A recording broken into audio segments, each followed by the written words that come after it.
టీచర్ల బదిలీలపై సస్పెన్స్, జనగణన డ్యూటీతో చిక్కులు. రాష్ట్రంలో ప్రభుత్వ ఉపాధ్యాయుల బదిలీలపై నెలకొన్న సందిగ్ధ పరిస్థితి ఇప్పుడు విద్యా వ్యవస్థలోనే కాకుండా సామాజిక వర్గాల్లో కూడా పెద్ద చర్చకు దారితీస్తుంది.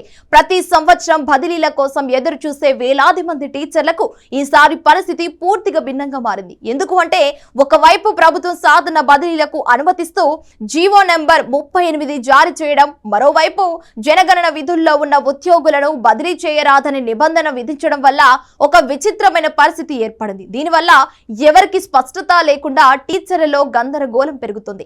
మాకు బదిలీ అవుతుందా లేదా అనే ప్రశ్న ప్రతి ఉపాధ్యాయుడి మనసులో తిరుగుతుందని చెప్పవచ్చు. జీవో నంబర్ 38 ను గమనిస్తే ప్రభుత్వం సాధన బదిలీలకు మార్గం సుగమం చేసినట్లే కనిపిస్తుంది.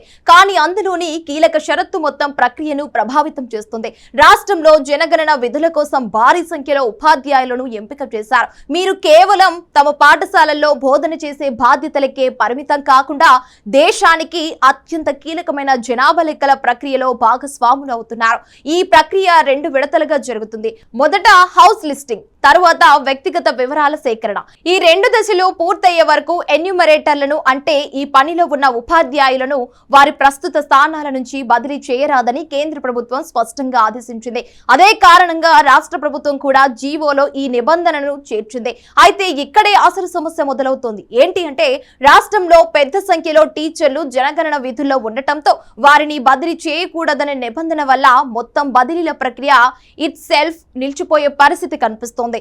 చాలా మంది ఉపాధ్యాయులు సంవత్సరాలుగా ఒకే చోట పనిచేస్తూ తమ కుటుంబ పరిస్థితులు, ఆరోగ్య సమస్యలు, పిల్లల చదువులు వంటి కారణాలతో బదిలీ కోసం ఎదురు చూస్తున్నారు. ఇప్పుడు ఈ నిబంధన వల్ల వారికి మరో ఏడాది వరకు వేచి చూడాల్సి రావచ్చని ముఖ్యంగా అంచనాలైతే వినిపిస్తున్నాయి. దీంతో ఉపాధ్యాయ సంఘాలు తీవ్ర ఆందోళన వ్యక్తం చేస్తున్నాయి.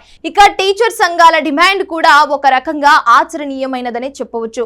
వారు సూచిస్తున్న మార్గం ఏమిటంటే ప్రస్తుతం బదిలీ ప్రక్రియను కొనసాగించి ఆర్డర్లు జారీ చేయాలి. కానీ జనగణన విధుల్లో ఉన్న టీచర్లను వెంటనే రిలీవ్ చేయకుండా జనాభా లెక్కల ప్రక్రియ పూర్తయిన తర్వాత కొత్త స్థానాల్లో జాయిన్ అయ్యేలా అవకాశం ఇవ్వాలి. అంటే ఇప్పుడే బదిలీ నిర్ణయం తీసుకొని అమలు మాత్రం తర్వాత చేయాలని వారు కోరుతున్నారు. ఇలా చేస్తే ఒకవైపు కేంద్ర ప్రభుత్వ నిబంధనలను ఉల్లంఘించకుండా ఉండగలుగుతారు, మరోవైపు ఉపాధ్యాయులకు కూడా న్యాయం చేసినట్టవుతుంది. ఇది ఇలా ఉంటే జనగణన షెడ్యూల్ కూడా ఈ సమస్యను మరింత క్లిష్టం చేస్తుంది.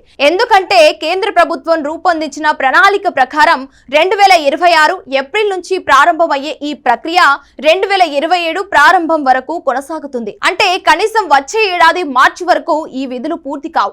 దీంతో ఈ కాలం మొత్తం బదిలీలపై ఆంక్షలు కొనసాగుతాయనే అభిప్రాయం అయితే వ్యక్తమవుతుంది.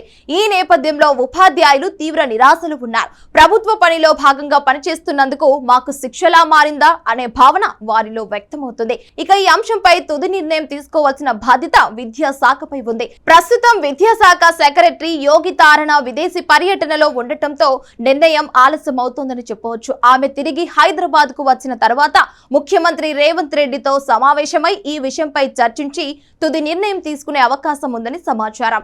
ఈ నిర్ణయం ఉపాధ్యాయుల భవిష్యత్తును ప్రభావితం చేసే కీలక అంశంగా మారింది.